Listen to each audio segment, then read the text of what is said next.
Hello everybody, how are you doing? So many people across the world are crazy about immigrating and settling in Canada. The fact that Canada actually offers its permanent residency while you're sitting in your home country makes it the number one choice for immigration. But it's not possible for everyone to get the permanent residency, so in this video we will quickly analyze who can get the Canadian PR in 2021.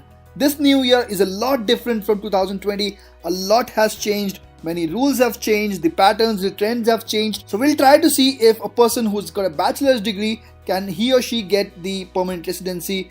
If a person is married, he has got master's degree.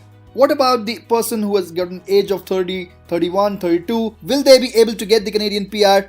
We'll try to find out in this video. We know that there are many factors involved like your age, your education, work experience, language proficiency, provincial nomination, job offer, many other factors as well. And of course there can be infinite permutations and combinations. We cannot talk about all of them, but yes, in this video we'll try to find out the most common combinations so that you can get the idea of who can get the Canadian PR in 2021. So if you're interested, stay tuned. Okay, so to start the analysis, it's very important to understand the current trends. So in the last 1 year, in 2020, we saw that the minimum cutoff score was 468, which is actually the last draw which was conducted in 2020, and they've already announced that they want even more people in 2021. So you can expect big draws, maybe like 4,500 or maybe 5,000 every month, just like the last few draws that have been conducted in November and December. However, there are multiple factors involved and it's very difficult to predict anything so early, but yes, for this video we'll have to make an assumption of the minimum cutoff score. Now, because in the last 2 years, 2019 and 20, the minimum cutoff score has revolved around 465 and 470, I would assume that the minimum cutoff score in 2021 would remain around 465. Right? Maybe 1 or 2 points less, 1 or 2 points high, but yes, we have to make some assumption. So let 465 be that magic number. Okay, so first of all, let's talk about that age group which gives you maximum points. So it's age of 20 to 29 and the marital status is single. After this, we'll also talk about the same age group but marital status as married. Now, I've mentioned all the crucial points here: marital status, education, Canadian work experience, international work experience, IELTS, TEF or TCF, job offer, PNP, sibling in Canada, spouse education, and spouse IELTS. So as the very first example, if a person is single, has the bachelor's degree, no Canadian education, no Canadian work experience, 3+ years of international work experience, CLB 9 as the IELTS score, no French language, job offer or PNP or sibling in Canada, in that case the cutoff score would be 429. If we assume that the cutoff score is going to be around 465, this is way far. Let's say if we increase the IELTS score from CLB 9 to CLB 10, even after that, they would be only able to reach 441. Let's say if they've got Canadian education, but their IELTS score is CLB 9, even then they would be only able to make 459.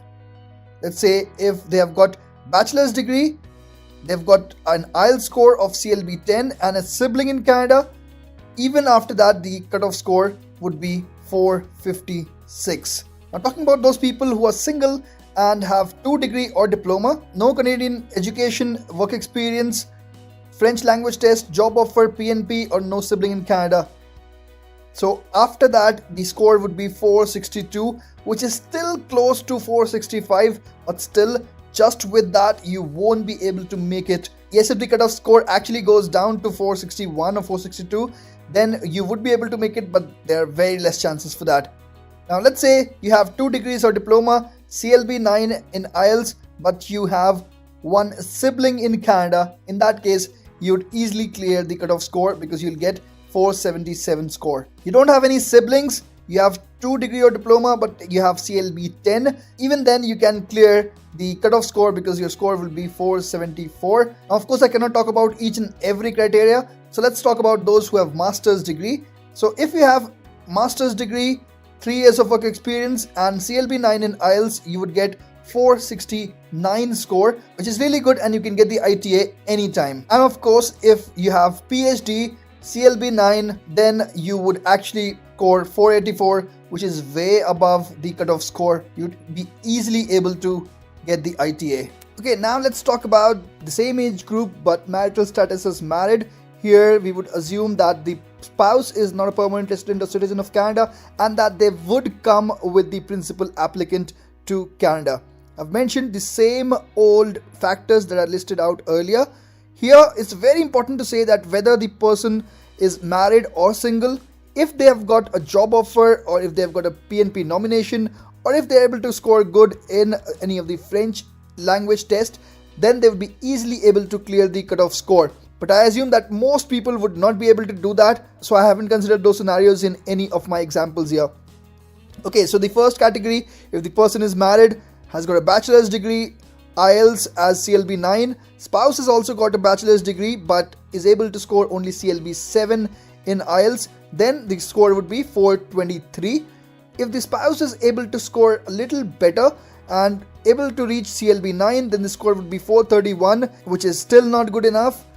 If the primary applicant does even more better in English in the IELTS test, then the score would go to 443, but that would also not be good enough. On top of that, if the person has got a sibling in Canada, that would have 15 more points and the score would be 458, which is still closer to the cutoff score but not good enough, because I don't see the cutoff score going below 460 in this year as well. The chances to get the ITA would get better if the primary applicant has got 2 degrees or diplomas and spouse has got a bachelor's degree and both of them score CLB 9, because their total would be 463, very close to the cutoff score that we've assumed. You never know, the cutoff score might drop to 463 also, so there are good chances that you can get the ITA. And of course, if the person has got a master's degree, then the scenario gets changed, because the total score becomes 470 if both of them score CLB 9. And things would be even more better if they have a sibling in Canada, so that would add 15 more points and their score would be 485. And of course, if the principal applicant has got a PhD, then the score would be 484. Okay, now talking about age 31.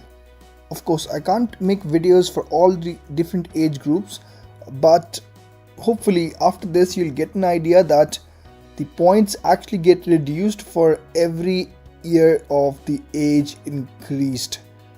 So for the first example, we see a person is single and has a bachelor's degree, has CLB 10. Even after CLB 10, he scores 430 when there's no Canadian education, work experience, French language test, job offer, PNP or sibling in Canada. While if he or she is married and the spouse has got a bachelor's degree and CLB 9, the score increases a bit up to 433. Of course, both are not good enough. And if the person is single, has a Canadian education and scores CLB 10, then he would be closer to the assumption of the cutoff, which is 465, because now he'll score 460. Similarly, if that person is married and his or her spouse has got a bachelor's degree and scores CLB 9 in IELTS, then it would be 463. And very similar score is for a person who is single, has 2 degree or diplomas but hasn't got the Canadian education. So the score would be 463. Now the same person, if he hasn't got the Canadian education but has got 2 degree or diplomas, then the score would be 465. Lastly, if the person is single, has got a master's degree but hasn't got the Canadian education, scores CLB 9, then the cutoff score is 458. So mind it, it's very important to note here that if even you have master's degree, you need to score CLB 10 to actually go on to that level of 465. Similarly, spouse has also got a bachelor's degree and CLB 9, then the score would be 460 only, which is closer but not close enough. So you need an extra element, maybe CLB 10 or the French language test or something else can do it for you. Okay guys, so this is it. Of course, I cannot talk about all the different permutations and combinations, but hopefully this will give you an idea that who can actually get the PR in 2021. With the bachelor's degree, it's very difficult that you would get the PR unless and until you have the French language test or job offer or PNP. Even having this sibling in Canada won't actually help that much. So thanks a lot for watching this video. I really hope that you would have gained some knowledge and get an idea of the current situation in the trends in the express entry system. If you like the video, please click the thumbs up button. If you have any queries, please put it down in the comment section below. And yes, if you haven't subscribed the channel yet, please click the subscribe button before moving on to the next video. Thanks again.